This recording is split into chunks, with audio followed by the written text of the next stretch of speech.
World Cup 2018 in Russia, the gift that keeps on giving. Welcome to my Match Day 11 World Cup review.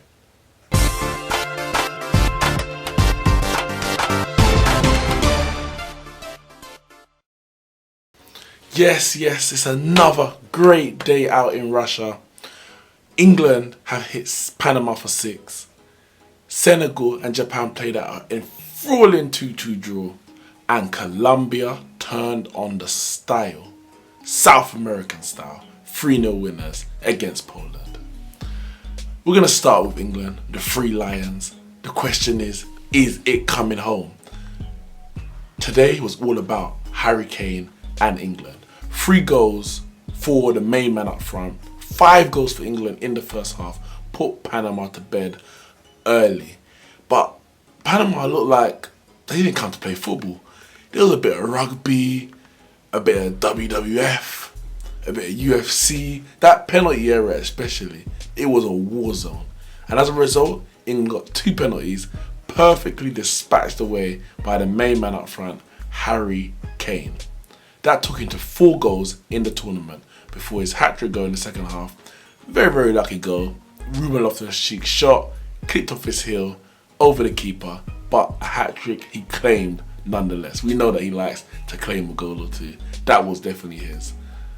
2 goals scored by centre-back John Stones, one from a corner that he perfectly planted past the keeper, whilst every other England player seemed to be involved in an episode of Strictly Come Dancing or some kind of wrestling with the Panama defenders. And the second one, a very well worked free kick by England. Sterling really should have put away the first chance, keeper save, but John Stones was on tap to score his second. Jesse Lingard, however, scored the goal of the game. Picked up the ball on the left-hand side, played a 1-2 with Raheem Sterling and curled it past the Panamanian keeper. 3-0 to England, it was at that stage. 5-0 they went in at half-time before Harry Kane's hat-trick to make it 6. But the biggest celebration of the game must have been Panama's goal. Panama's goal made it 6-1 in the match, but it was their first ever World Cup goal. And the way their fans celebrated, it was like they won the World Cup. And this is why we love the tournament. Because these small nations, these players that we don't see often or ever, this is their moment. And no matter what the result is at the end, they can take away the fact that they have scored a World Cup goal. Their name is etched in World Cup history one way or the other. The bottom line is though, England 3 points after a tough game against Tunisia for their first match. They got this one done and dusted early. 3 points, 6 overall. They're level with Belgium at the top of the group. Now, Belgium and England play each other in a few days. Winner takes all and they will top the group. And the winner of this group will play the runners-up in Group H. At the moment, these teams are deadlocked on 6 points, 8 goals scored, 2 goals conceded. If it ends in a draw in this game, it's going to go down to fair play, i.e. who's had the most yellow or red cards. And if not, we're going to draw it out of the hat, old school style.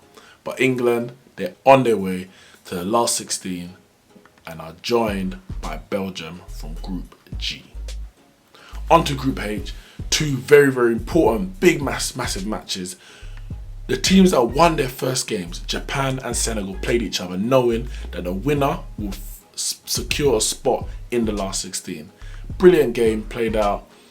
Sadio Mane from Liverpool scored the opener for Senegal. Very lucky goal. The keeper, I don't know what's happened with this Japan keeper.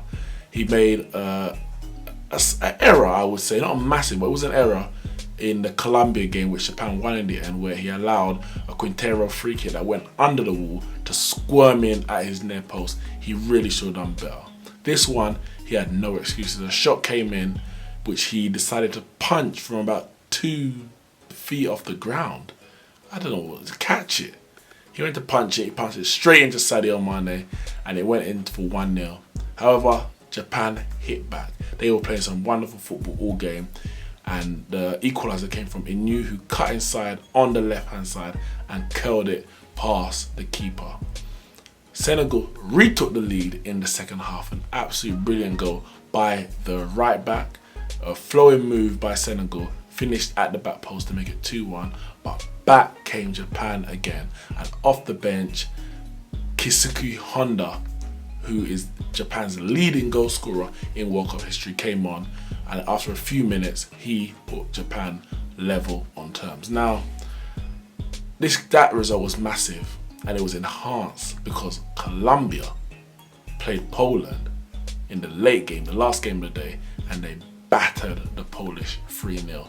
It was a truly remarkable performance.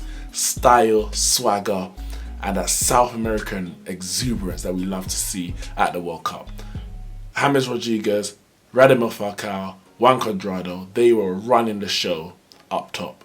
All of them were involved in the 3 goals. Falcao got a goal and an assist. A real poacher's goal, one that he deserves, you would say, because he cruelly missed out on the 2014 World Cup with injury. At the time, I would have classed him as the best striker in the world. Since then, it's been a struggle for him to return to that level. But he has come into form for his club side, Monaco, and he showed that quality in his outside of foot finish.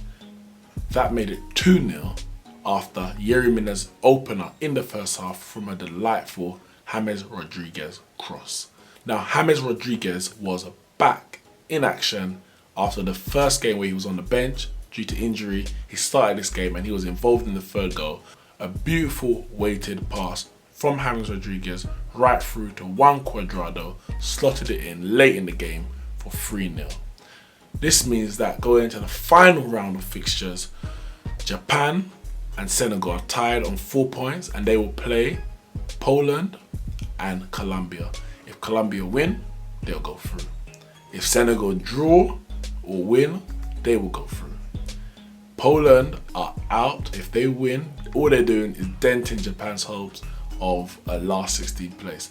You would say that right now, Japan and Colombia are favourites because, one, Colombia are the strongest team in the group and they're on the back of an absolutely brilliant, well-worked win against Poland.